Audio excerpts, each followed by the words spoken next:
Hello, hello, hello. Good Wednesday afternoon, everyone. I'm meteorologist Brad Maushart with another check of your midday weather here on day than what we saw outside for your day yesterday. If you caught us yesterday, the stream was a lot going on. We had some storms pushing back in and a ton of rain back in and a ton of rainfall as well.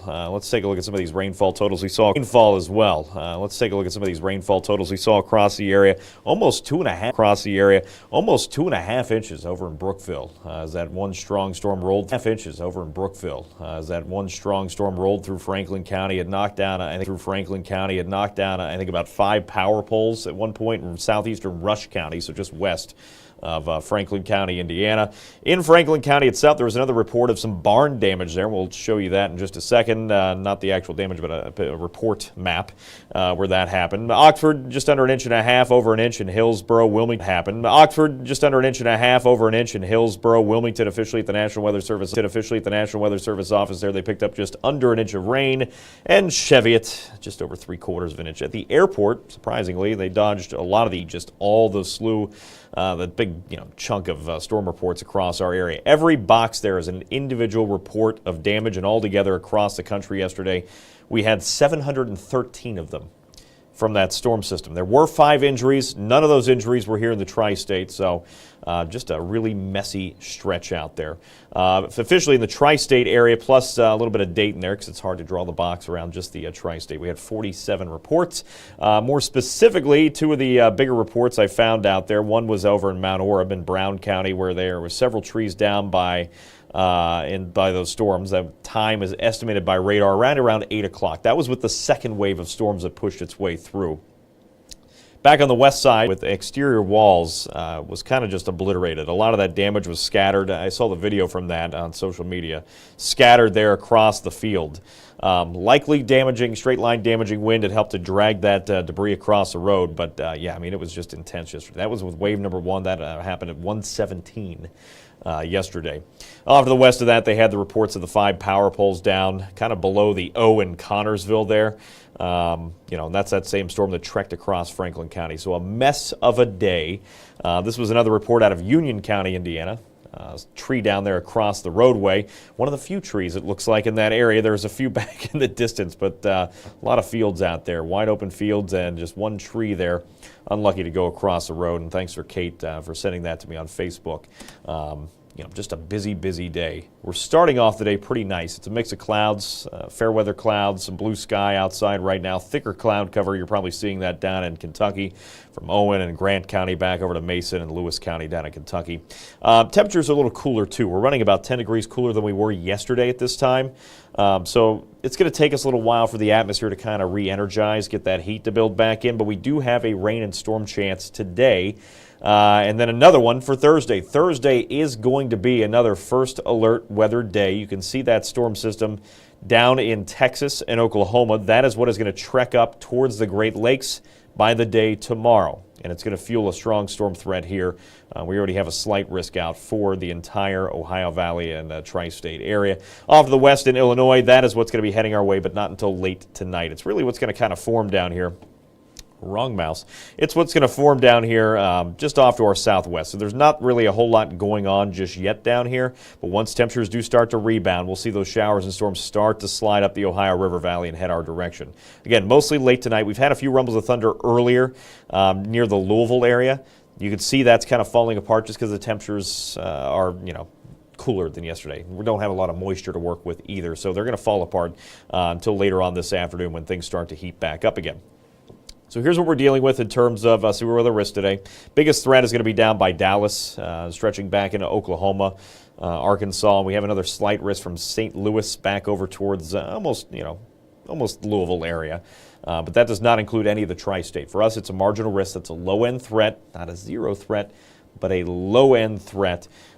Anything that happens tonight in terms of any strong storms, we do see a severe storm, it's going to be damaging wind for the primary threat. A little bit of hail associated with that too, but not really sold on a big severe threat tonight, but we are going to see some storms later on. Tomorrow, that threat, though, like I said, another storm system that's down in Texas, Oklahoma, that is going to press our way and give us our next best chance for severe weather. That'll be an afternoon and evening threat Thursday. I don't think it's going to pack quite the punch as the storms we saw outside yesterday, but we will still see a good amount of rainfall outside. That rain chance, while the severe weather threat kind of dies off into Friday, we'll see a continuing rain chance Friday. There will be some storms outside, and I know UC has the commencement ceremonies outside. They have 2 of them that are outside on Nippert Stadium. Friday morning and Friday after is the first round. Second round is at 3 p.m. The morning round looks pretty good, but the afternoon round could be a little dicey, and I'm going to talk about that too coming up. I know that somebody asked me that yesterday. I think it was on Facebook. I could not find the comment again. We got a little lost in severe weather stuff yesterday, and I could not answer you. So I don't remember who was on the stream or where that was, but answering you now. Hopefully you're back on the stream today to get that answered for you, because I'll talk more in detail about that. So our Jazz Day, International Jazz Day, off to a nice start. But you can see we are going to start to see things warm back up. We're going to hit the mid-70s this afternoon. That will lead to storms starting to pop back up in the afternoon. It's mostly just going to be garden variety showers, at least initially, until we can get some more moisture in here. Just a few minutes, about 30 minutes from now, is pitch number 1, because that was a game that got postponed yesterday. They're going to have the first pitch for that, and that looks to be entirely dry. Tonight, Bark in the Park night for game number 2 of the doubleheader, and that is at 6:40 this evening. I'm not going to say it's going to be completely dry. Even though the best chances for storms are going to be well after sunset tonight, there is a chance you could see a shower outside for this, so just be prepared for that. It's going to be pretty spotty, and really the rain chance doesn't ramp up until late this evening. Better storm chances late this evening.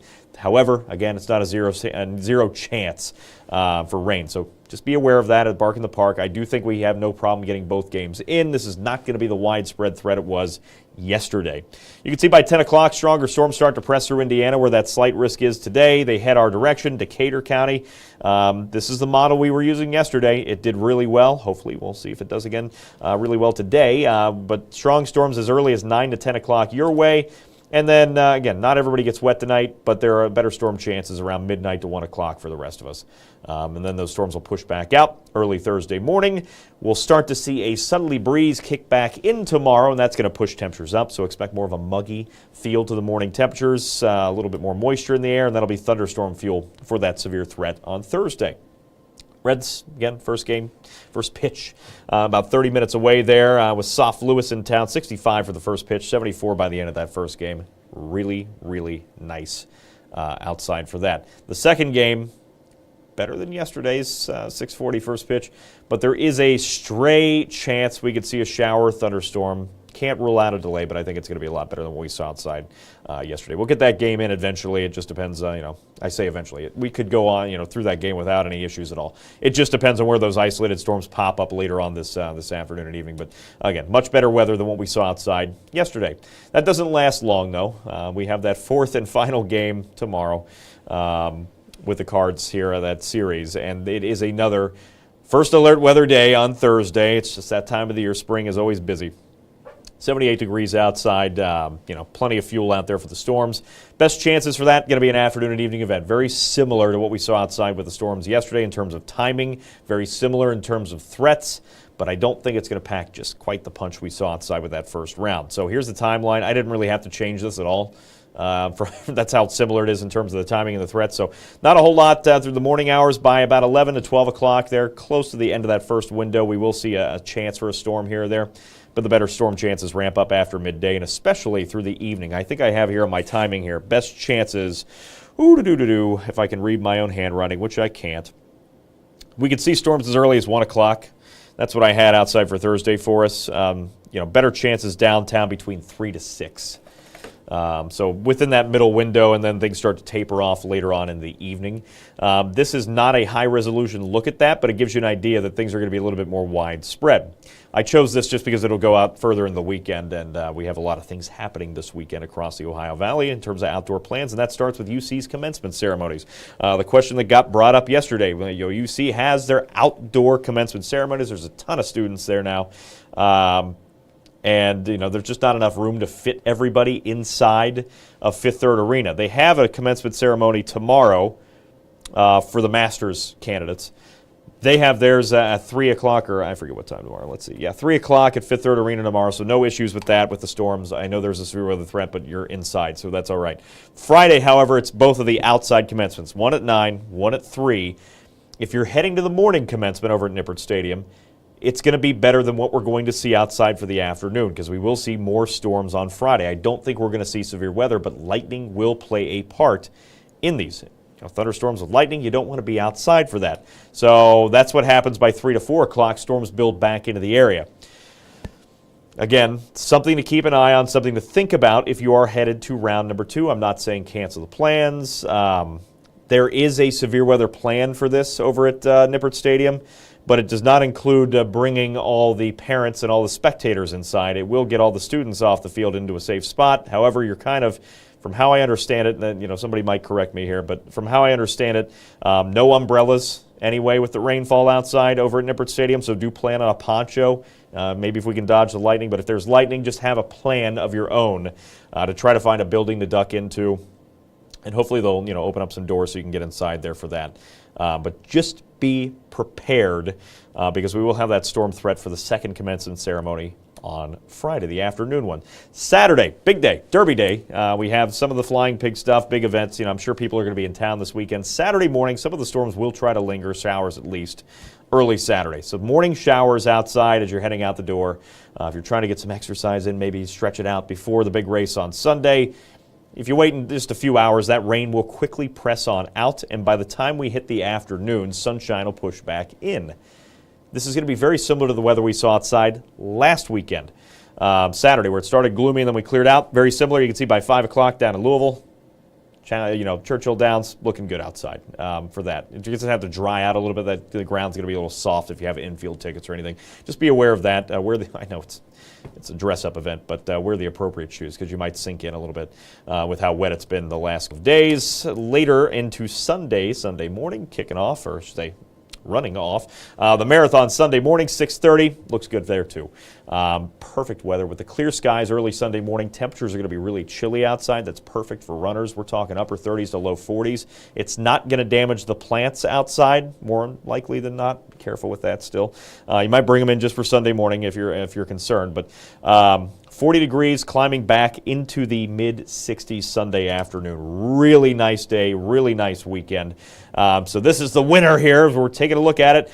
At first, it looked like it was going to be rainy, Rick, but sunny skies wins out here in the Kentucky Derby. Really nice Saturday, 51 degrees by noon if you're heading down there, 62 by the time we get closer to the big race out there for that exciting 2 minutes. And now your 7-day forecast, which includes a little bit of everything. Some ups and downs as typical for spring in Cincinnati. 78 with the first alert weather day. Don't forget about it. Tomorrow, don't forget to download the First Alert Weather app. You can stay ahead of those storms. Great thing to have. You'll get videos like this, full forecast alerts have pushed right to the palm of your hand. Really great app, and it's free. We talked about that yesterday, and I'm sure I'll bring it up again tomorrow. Storms, mostly cloudy start to Friday, and then storms start to push in through the afternoon. That's why that afternoon commencement for UC is going to be a little dicey. We'll keep an eye on that. Saturday, Kentucky Derby, lingering showers in the morning. I know it looks like a big rain icon. If you could just flip it around, it's mostly in the morning and then sunshine for the afternoon, and then Sunday looks great. Next week is going to be interesting. The models are showing two completely different things. There are two big models we use, predict more long-term weather. One is showing completely dry conditions next week. One is showing rain hanging around even into Sunday. I'm not buying it yet. We'll see what happens. I'm going to give it one more day, and then we'll kind of make up our minds. But right now, things still look good outside for the Flying Pig on Sunday. It wouldn't be any severe weather. It's just going to be some nuisance rain and maybe some cloud cover, which you might like if you like to run in that. Something to keep an eye on. But for now, I'm sticking with the sunshine on Sunday. Monday, Tuesday, that's where things are a little bit more uncertain. It tries to bring a kind of a retrograding upper-level low back in it. That makes things a mess. It's like the weatherman's woe, the upper-level low. Keeping an eye on that Monday and Tuesday just because it could have some changes in the forecast there for days 6 and 7. Without further ado, I'm going to hop over here to Facebook because I've been ignoring you. I apologize. Do you think Summit Country finishes a game for Tuesday tomorrow and plays a game too? So I don't know about scheduling, Justin. Do you think Summit Country finishes the game from Tuesday tomorrow? So if they rescheduled it till tomorrow, they're going to be dealing with storms again. If they would have had it today, they could have gotten 2 games in a day like the Reds without any issues. If that got pushed back to Thursday, they're going to have storms again. Friday they're going to have storms again. It's going to be kind of a dicey forecast there for the game as we close out the week. And then, like I said, next week's just kind of weird with everything that happens with the rainfall. Let me hop to the other Facebook page, and we're going to see what the comments look like on here. See if there's any other questions that come back. Oh, let's see. If I was a stream that was live, let me turn the volume down. All right. Good afternoon. Thanks, Linda.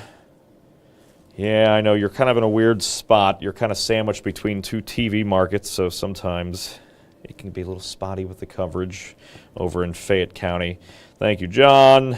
Welcome back. Thank you. Very nice. All right, not a lot of comments today, which is fine. Well, you're going to see you guys tomorrow because I'm going to have to wrap things up here shortly anyway and get off the air. But I appreciate you. Tomorrow, another busy day. We'll be here to cover all that for you. You know, obviously, as things are happening through the day tomorrow, not expecting as big of a severe weather event as what we saw outside yesterday, but there still will be that chance for a little bit of everything, from damaging wind to hail, maybe even a few tornadoes, though that threat looks pretty slim. But, you know, every time I say a slim threat around here, it comes back and bites you. So all threats are possible. Do stay weather aware tomorrow. We'll have another live stream later on this evening. Steve will be in. And we'll talk more about this weekend's mess of a forecast with the weather models not getting along. Just another day in the weather world. Thanks again for tuning in. We'll see you later on today.